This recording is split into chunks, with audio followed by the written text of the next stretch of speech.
તરતું આવ્યું તો એ કેવડી મોટી સ્પેસમાં એ એક નાનકડું કંઈક મટીરિયલ છે કે જે આપણને આંખે દેખાય છે, એટલે એ મટીરિયલની આજુબાજુ કેવડી સ્પેસ છે એમ જોવાનું છે કે કેવી રીતે? તમે એક એક ઓલું શું કહેવાય, આપણે ઓલું પાનું હોય,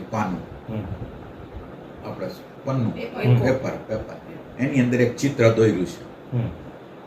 તમારે જ્યારે જોવાનું ત્યારે પાના સહિત જોવાનું, પાનાને અને પીછાને બેયને જોવાનું, પણ તમારી મુખ્ય દ્રષ્ટિ પાના ઉપર હોય, કોરી જગ્યા હોય એની ઉપર હોય.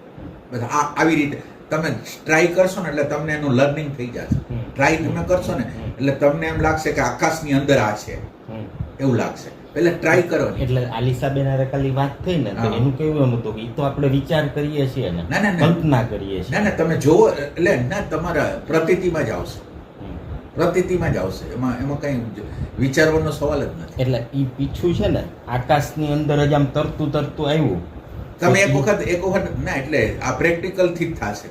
તમે એક વખત ટ્રાય કરો, આકાશ સહિત જોવા માટેની ટ્રાય કરો, ભલે પદાર્થ થયો, ખાલી જોવાની પ્રતીતિ કરવાની છે કે એની હારે આકાશ છે. ખાલી એક વખત ટ્રાય કરો એટલે એમ કરતા કરતા તમને એની નેક આવડી જશે કે એ શું છે, કેવા માંગે છે. અને તમે થાંભલામાં કેટલું આકાશ છે ઈ જે કીધું, ઈ હજી એમ ના, લે થાંભલો આકાશની અંદર છે. હા, બસ એમ જ ને. એમ જ થાંભલાની અંદરનો આકાશ એમ. એટલે તમારા માટે મહત્વની વસ્તુ આકાશ થઈ જશે, આકાશ થઈ જશે. એટલે આ ચિદાકાશની અંદર આ બધા ભ્રમણા છે. એટલે આ ચિદાકાશ છે ને એની અંદર આ ચિત્રો જ છે, જે તમને લાગતા હોય બ્રહ્માંડો હોય કે બધા ચિત્રો જ છે. રિયાલિટી કાંઈ નથી. રિયાલિટી બસ આની જ છે, આનું જ હોવાપણું છે, આકાશનું જ હોવાપણું છે, ભાનવાળા આકાશનું.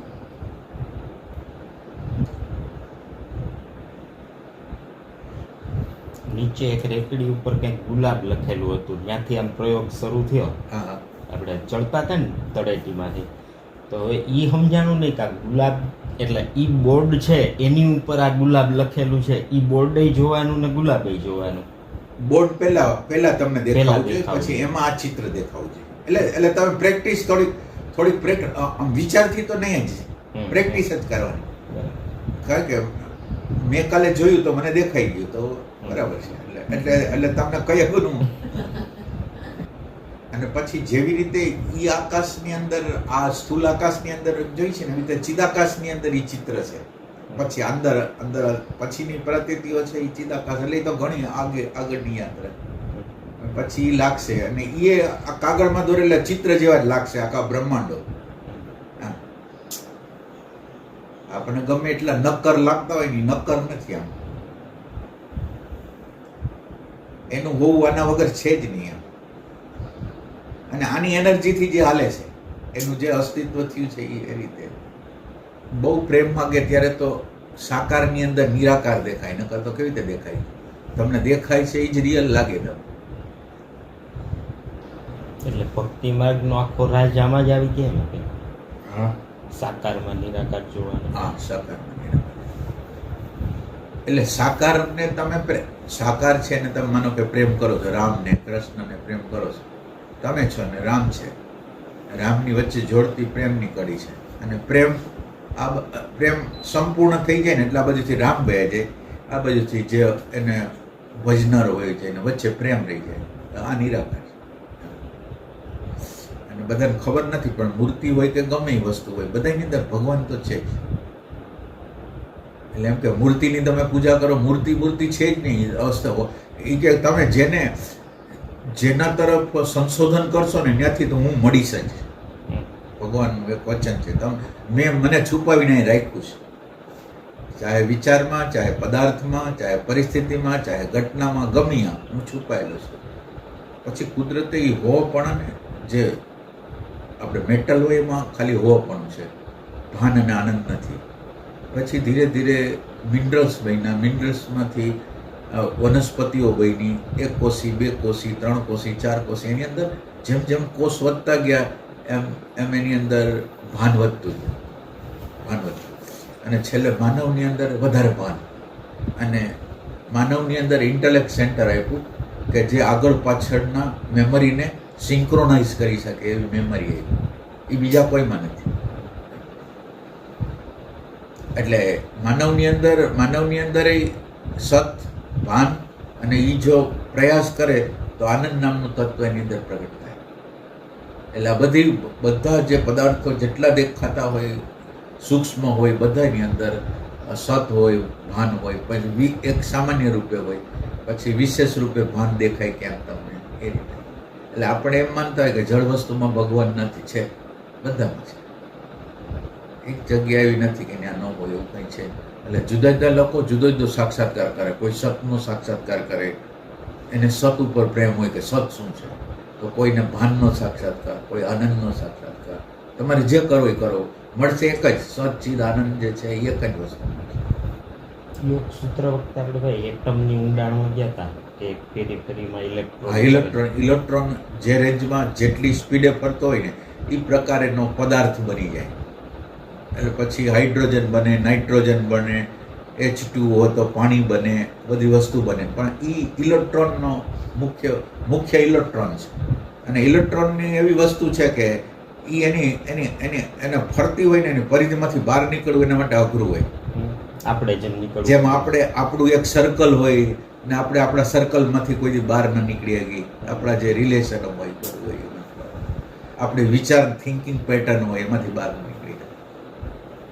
એટલે હવે ભાઈ એમાં જે એને એનર્જી આપે છે એ તત્વ દેખાતું નથી, એટલે એ જ ભાન થયું ને. તો એટમને જે શક્તિ આપે છે ને એ ભાન. એટલે કોઈને વિચાર નથી આવતો કે એટમની અંદર આવી શક્તિ કોણે છુપાવી હતી. અને તમે આ બધાની અંદર પશુ પક્ષી કીટ પતંગની અંદર બધાની અંદર એક વસ્તુ જોઈ લો કે આહાર, નિંદ્રા, ભય અને મૈથુન. તમે નાનું કીટ લ્યો તો આટલી બધી સિંક્રોનિસિટી બધી જાતિ હારે કેવી રીતે થાય? જો એક બનાવનાર ન હોય તો આ આટલી બધી સિંક્રોનિસિટી કેવી રીતે થાય?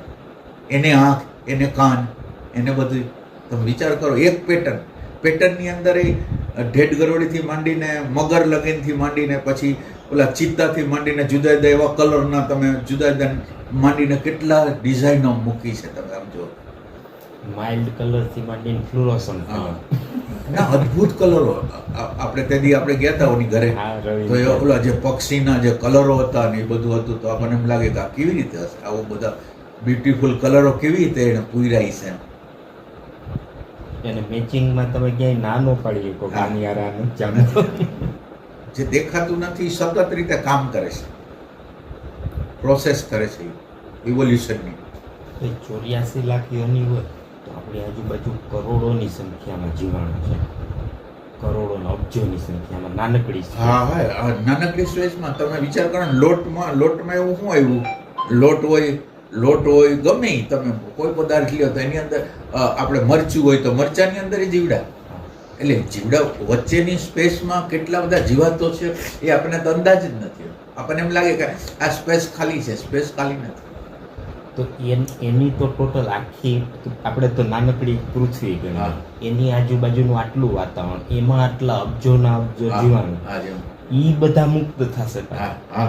કેવડી સમજાય કેવડી ને એટલે કોઈ સ્પેસ ખાલી નથી. આમ સ્પેસ ખાલી જ નથી.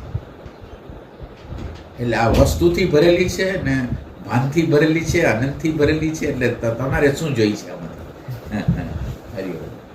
એટલે આ તો ઉત્ક્રાંતિની પ્રક્રિયા. આટલા જીવાણુ હોય ભાઈ, એને મુક્ત થવું એટલે કેવડો સમય ને કેવડું આખી પ્રોસિજર થઈ. રમત તો ચાલે ને. આ રમત અનાદિકાળ લગીને હાલવાની હોય, અનાદિકાળ.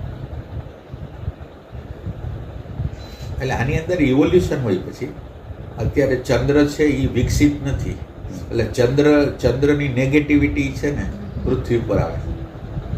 ચંદ્રનો ખોરાક નેગેટિવિટી છે.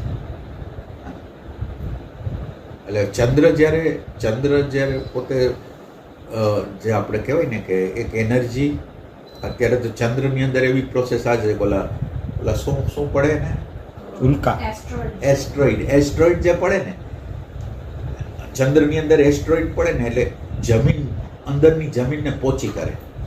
અંદરની જમીન પ્રાઇમરી સ્ટેજ ઉપર ખાલી જમીનને પોચી કરવાનું હોય જેથી પ્રકાશના કિરણો ઠેઠ નીચે લગી જાય અને પ્રોસેસ કરીને મેટલ બનાવે. લાંબી પ્રોસેસ, હજારો વર્ષની પ્રોસેસ. હવે એ મેટલ બને, પછી મિનરલ બને, પછી એ ધીરે ધીરે મિનરલ બન્યા પછી એ સૂર્યમાંથી બીજો ફેઝ શરૂ થાય, મિનરલ્સ પછી આ વનસ્પતિ સૃષ્ટિની બધાય થાય એટલે સૂર્યમાંથી એનર્જી લેવાનું ચાલુ થાય. પ્રકાશ તો લે એના સિવાય એનર્જી લેવાનું થાય. એના પછીનું ત્રીજું સ્ટેજ છે માનવનું બને ત્યારે ઓલા અવેરનેસ લેવાનું ચાલુ. એટલે આ બધામાં બધી જગ્યાએ સમાન કોમન. એટલે અત્યારે તો આ તો પ્રાઇમરી સ્ટેજમાં જ છે.